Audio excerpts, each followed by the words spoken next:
I can't find my bracelet. My mother-in-law must have taken it again. Stop complaining. It's from Mom. Just deal with it. My mother-in-law has a habit of taking my stuff without asking, and my husband sides with her every time. Why won't he stand up for me? I'm seriously struggling here. Then the unthinkable happened. My husband's prized luxury car got stolen. I know who did it. My name is Emma. I'm 28 years old. My happy life with my husband Ethan started to crumble about a year into our marriage. We both work, but I get off earlier, so I head home and prepare dinner. That day, waiting for my husband to come home, he dropped a bomb. Mom's coming to stay with us starting next week. Wait, what? You mean she's staying overnight? My husband sighed heavily at my question. She's not just staying. She's moving in. Moving in? Yeah, it's like living together, since Dad passed away. Mom's been alone. She's getting older. It's tough for her. Hold on a second. You can't just decide this. We have our own lives too. At least give me some time to think. Despite my plea, my husband just grinned and brushed it off. It's fine. It's fine. Mom wants to feel secure, so she just wants to live with us. I get that she might feel lonely and insecure, but you made this huge decision without consulting me. Couldn't you at least have told me? Why do I need to report every little thing to you? She's my mother. That's exactly the point. She's your mom, not mine. I have to make all sorts of adjustments, What are you so mad about? Anyway, it's settled. Deal with it. Wait, hold on. Ignoring me, my husband walked out of the room. Left behind, I felt my frustration growing. How could he make such a big decision about us living together without even consulting me? I still have to make adjustments no matter what. Ethan doesn't lift a finger around the house and acts like it's no big deal because she's his mom. We've tried talking it through several times, but all he says is, "It's already been decided," shutting down any conversation. Sure enough, next week, his mother-in-law, shows up at our house just like it was planned. If mother-in-law was a normal person, I wouldn't be so against living together. But every time I see her, she makes snide remarks and bullies me.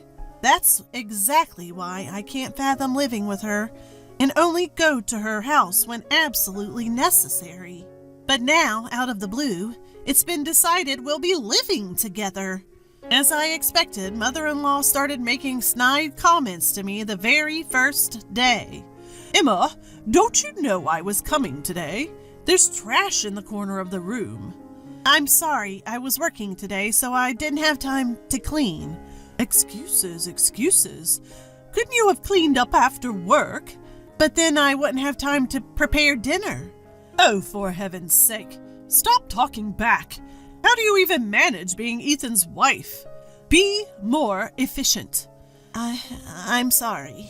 10 minutes in our home and it's already like this. I'm really worried about what's to come. From that day on, mother-in-law's oppressive behavior escalated and constantly stressed me out. One day I came home from work and mother-in-law greeted me with a huge smile, saying, "Welcome home." I usually don't get this kind of greeting, so it was eerie. Then I noticed something shiny around mother-in-law's neck. Wait, is that necklace? It looked similar to what I owned. Having a bad feeling, I rushed to my room and checked my jewelry box. My suspicion was correct. I immediately headed to the living room and confronted mother-in-law, who was sitting there leisurely. "Mother-in-law, that necklace. It's mine, isn't it?" "Oh, you finally noticed. It suits me, don't you think?" I lost my cool with her shameless reply. "What are you talking about? Stop using my stuff without permission." "What's the big deal? It's not like it's going to be used up or anything." "That's not the point." "Stop complaining and get dinner ready.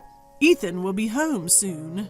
Even as I prepared dinner, my mother-in-law continued to interfere, ratcheting up my stress levels. That night, I couldn't take it anymore and decided to talk to my husband. Hey, Ethan, can we talk? What's up? Today, I caught mother-in-law wearing my necklace without asking. Oh? So? So? Do you get it? She went into my room, opened my jewelry box, and basically stole it. Stole?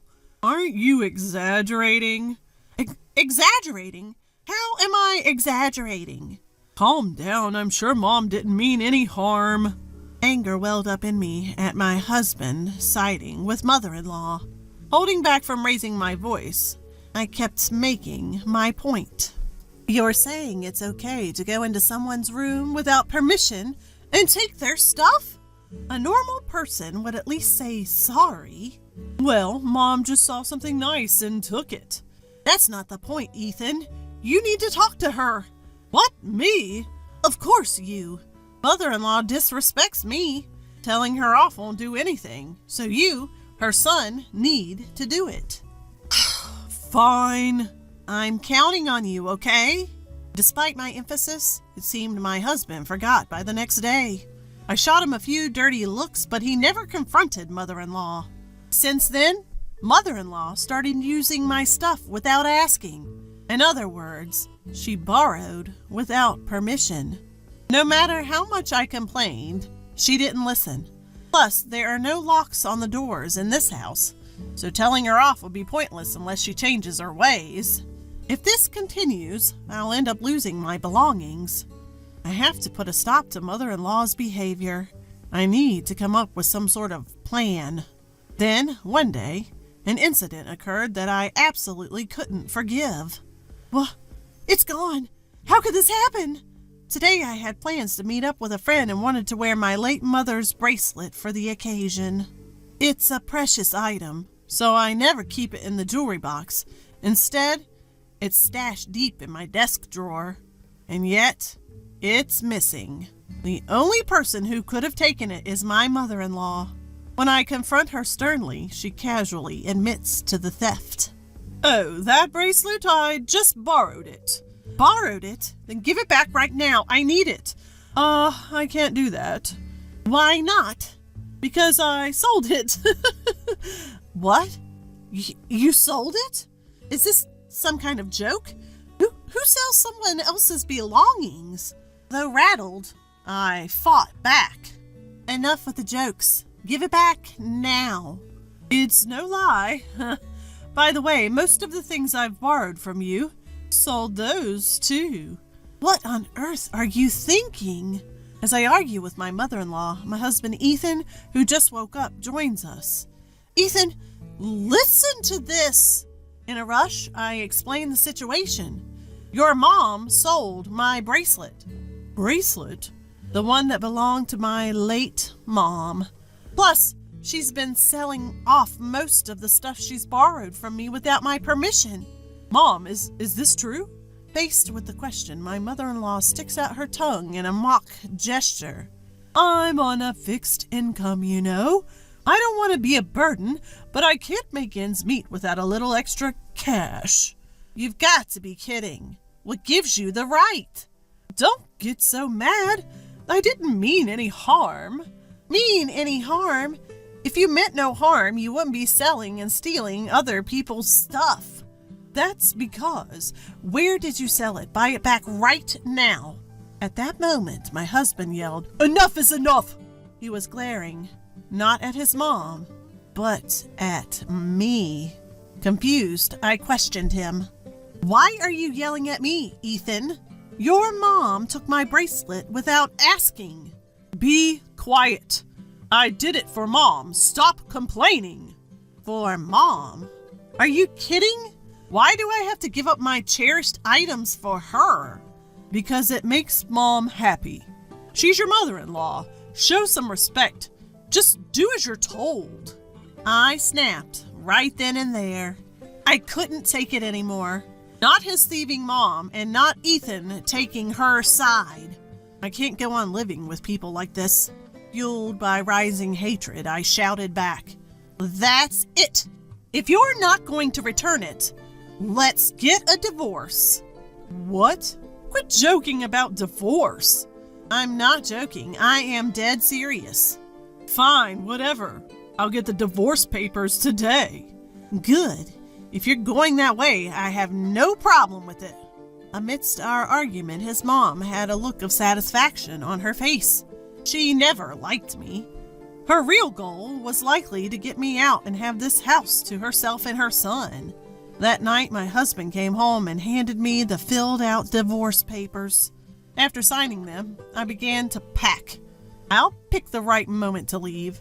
That's what I decided. The next day, during my work break, I checked my phone and found multiple missed calls from my nearby living sister, Sophia. Something must have happened. I called her back, and she dropped a bombshell. Wait, Sophia, is that true? It is. No mistaking it. It's not something you see around here. But why? I took a photo, so I'll send it. Make sure to check it on your end, too, sis. Okay, got it. Right after hanging up, a photo came through from my sister. Without a doubt, it was the damning evidence that could ruin my mother-in-law. When I got home and was calmly preparing dinner, my husband Ethan stormed in, looking panicked. Emma, this is serious. What happened? My prized car is missing. Wow, that sounds serious. Come on, why are you so indifferent? You know how much that car means to me. I do. It's the car you've been dreaming of since you were single, and you finally managed to buy it last year, right? Exactly. So act more concerned. We're still paying off the car loan. Where could it have gone? Don't tell me, Emma, did you take it out? Of course not. I have my own compact car. Plus, I know you'd be mad if I took yours. Right, but then where? My eyes glanced towards mother-in-law, and she quickly looked away. That confirmed my suspicion.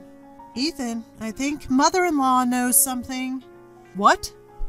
Why would Mom know? Isn't that right, mother-in-law?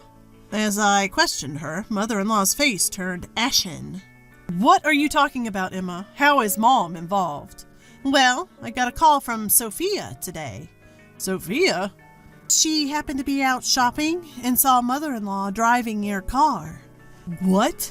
That car's a foreign model and it's blue, so it's pretty recognizable around here. Sophia said that she even recognized the license plate. Wait, hey, what's going on here? Ethan, now red in the face, confronted mother-in-law. Mother-in-law started stammering her excuses. No, Ethan, I just borrowed the car for a little bit. Borrowed? Are you kidding me? I've told you countless times not to touch that car. I'm sorry, but I just really wanted to drive it. What the heck did you do with the car then? Did you leave it somewhere? No, that's not it. But I did leave the keys in the ignition. Someone from the neighborhood must have stolen it. Stolen? Are you kidding me? I swear I drove the car all the way home. I'm not lying. I showed mother-in-law a photo to put her in her place. Is this why you're lying, mother-in-law? Because you wrecked the car like this? What the? Emma? How did you get that picture? The photo I showed her was sent to me by my sister, Sophia. It clearly showed mother-in-law driving a badly damaged luxury car. My sister took this just in case and sent it to me. You took Ethan's car and ended up damaging it so much that you couldn't drive it back, could you? No, that's not. So where's the car? Besides, if someone from the neighborhood had stolen it, someone would have noticed, right? Well, you see, my husband started shaking next to me and yelled at mother-in-law with a fierce look on his face. Are you kidding me? You damaged my car and then what? Give it back now. Calm down, Ethan. How can I be calm? You're paying for the repairs, got it? That's impossible. I've already sold the car. Sold it? That's not possible. The car's in my name. I found a dealer that said they would buy any car. They said I could even sell it as proxy. So I sold it for $4,000. What? $4,000? The luxury car my husband bought would easily go for hundreds of thousands, even if sold now.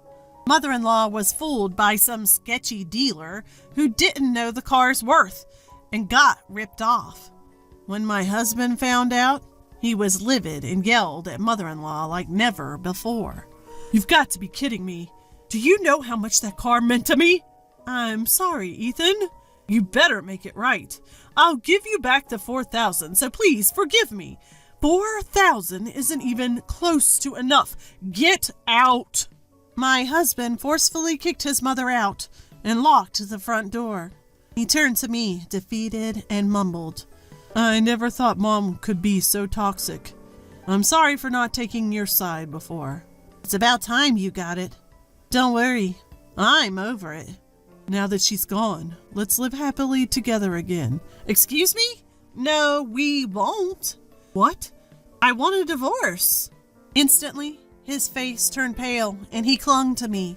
Hold on a second. I already kicked Mom out. Why divorce now?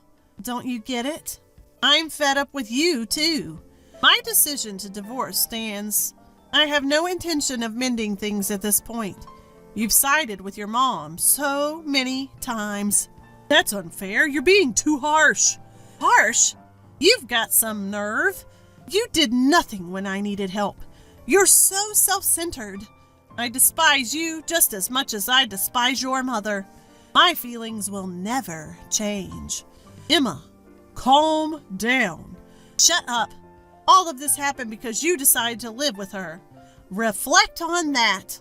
I will never forgive you. What happened with the car? You got what you deserved. Serves you right. What? You feel that way? Of course. I hope you suffer double the mortgage on the house and the car. It's the punishment you deserve. You're going to have to take it as far as you can, you son of a bitch. I left him with those words and grabbed my packed bags on my way out. I headed straight to City Hall to file for divorce. I deleted all his contact info and cut ties completely. Later, I demanded compensation from my mother-in-law for selling my belongings without my permission. She reluctantly started working. With demands for car payments from her son, she's likely working for the rest of her life. My husband is left with house and car loans, and his life has changed significantly. He no longer goes on stress-relieving drives, spending his days off confined to the house. Hopeless case, both mother and son.